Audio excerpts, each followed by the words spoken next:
반갑습니다. 오늘은 작품 소개를 하지 않고 따로 제가 드릴 말씀이 있어서 준비를 했습니다. 오늘 말씀드릴 주제는 작가 정신이란 무엇인가, 여기에 대해서 제가 한번 이야기를 해보려고 합니다.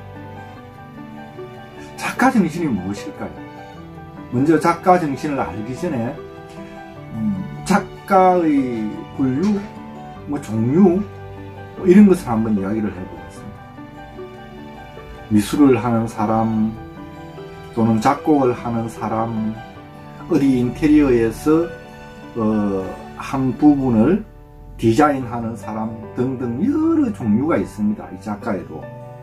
그럼 이걸 총체적으로 이런 부류들이 지녀야 할 정신은 어떤 것이 있을까요?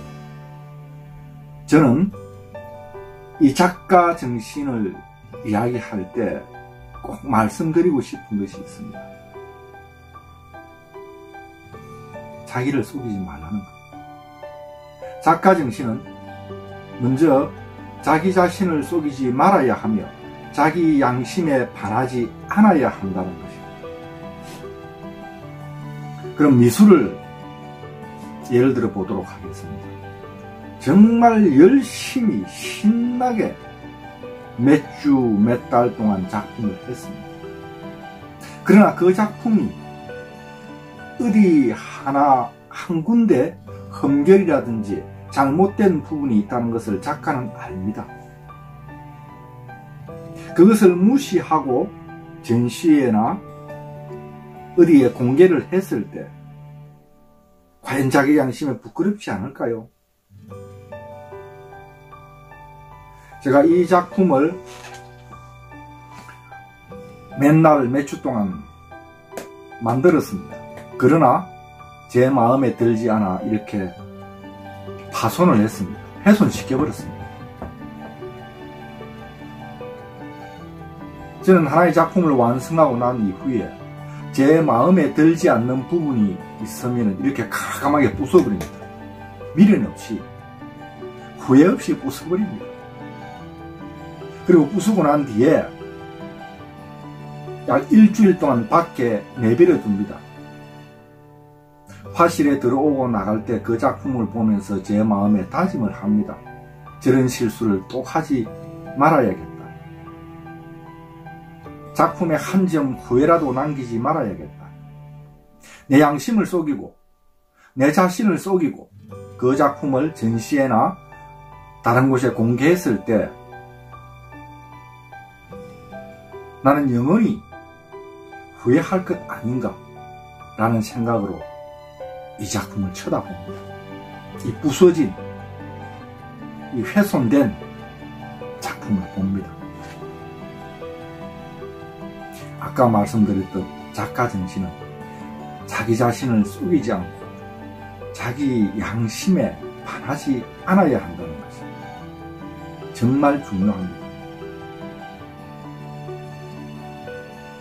요즘 미술 전시회 이런 곳을 간혹 가다 보면 양심을 속이는 작가들 너무나 많습니다. 그것을 알고 있는 사람이 없을까요?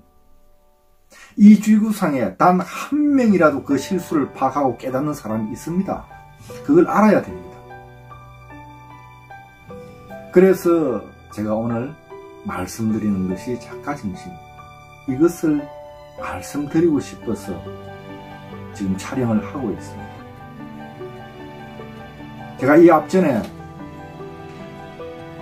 언급을 했습니다. 저는 3대째 전통 대나무 죽공예를 하신 할아버지 선친 그 기술을 이어받았습니다.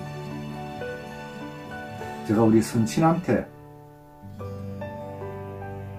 얻고 배운 정신적 유산이 하나 있습니다. 그게 무엇이냐 하면 제가 초등학교 2, 3학년 때였을 겁니다. 그 당시에 동네에 그 지방유지라고 하시는 분이 갓을 쓰고 하얀 모시직사 옷을 입고 부친께 찾아왔습니다. 그분이 취미가 낚시인데 옛날에도 낚시 그 고기 잡는 통은 대나무로 만들었어요. 그 부친한테 그 대나무 낚시 그 고기 담는 바구니를 만들어 달라고 의뢰를 한 거예요. 제가 기억하기로는 그 당시에 가격이 한 70원 정도였습니다. 그럼 의뢰 주문받은 작품을 완성하고 난 후에 그 돈을 받으면 선친은 저를 불러서 5원이나 10원 정도 줍니다. 수고비로. 옆에 제가 데모도 교수 노릇을 했으니까요. 그래 부친이 보름 동안 그 작품을 만들었습니다. 저는 보름 뒤에 그 할아버지가 와서 지방인지가 와서 그것을 사가면 5원이나 10원 받으면은 동네 애들 모여서 과자 사 먹고 술래잡기 놀이하고 막 그렇게 신나는 저도 꿈을 이제 꾸었습니다. 보름째 되는 날 그 지방 유지 되시는 분이 오셨어요. 그 할아버지가 낚시 그 대바구니로 만든 낚시 가방을 보더니 야 마음에 든다. 좋다. 70원 주마 하고 돈을 세기 시작합니다. 부치는 그래요. 못 팔겠다는 겁니다. 그들이 저보고 막걸리를 사오라 그래요. 저는 그래도 그 용돈 받을 생각에 10리길을 달려갑니다. 옛날에는 그 양은주전자 그 코달린 양은주전자 거기에서 막걸리를 받아와요. 사서 오면은 그 어린 나이에 다 엎질러지고 반은 다 엎질러지죠. 반은 흘러내리고 뛰어갔다 오니까 그래 그 막걸리를 주니까 그 막걸리를 그 할아버지한테 한 잔 따라주시더만 선친께서 하시는 말씀입니다. 이 작품은 내가 마음에 들지 않아서 팔지 못하겠다는 겁니다. 할아버지가 깜짝 놀라서 하는 말씀입니다. 그럼 10원 더 올려줄게 팔아라. 나는 정말 마음에 든다. 그렇게 하시니까 선친께서 막걸리 한 잔을 다시 따라 주시면서 하는 말씀이 그냥 이 막걸리 한 잔 먹고 그만 가십시오. 이렇게 하는 겁니다. 그러더만 나를 부르더만 그 대바구니 낚시 가방을 화장실에 갖다 놓으라는 거예요. 화장실에. 옛날 그 화장실은 이제 큰 일을 보고 나면 이제 뒤를 닦고 난 종이를 모아서 불에 태워서 다시 그름을 씁니다. 뭐 부친 말씀이니까 알 수 없이는 듣고 그것을 화장실에 갖다 놨어요.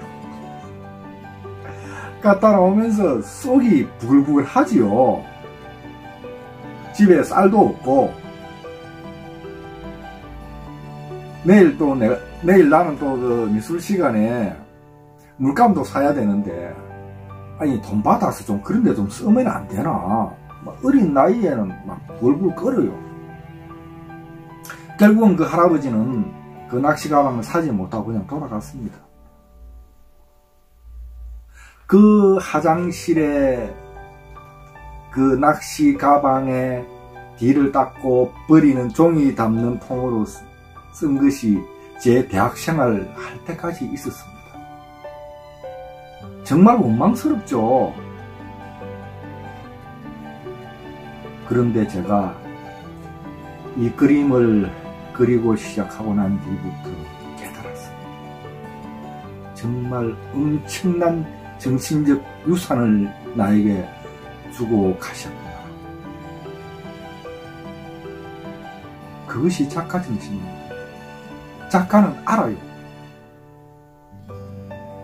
자기가 실수한 부분, 자기가 잘못된 부분을 압니다.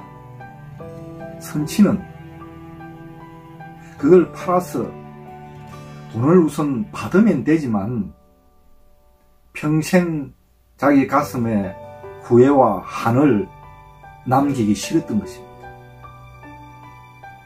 그것이 작가 정신입니다.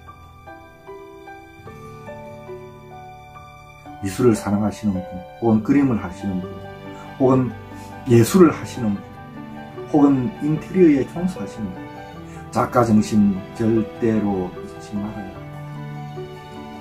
자기 자신을 속이지 말고 자기 양심에 반하는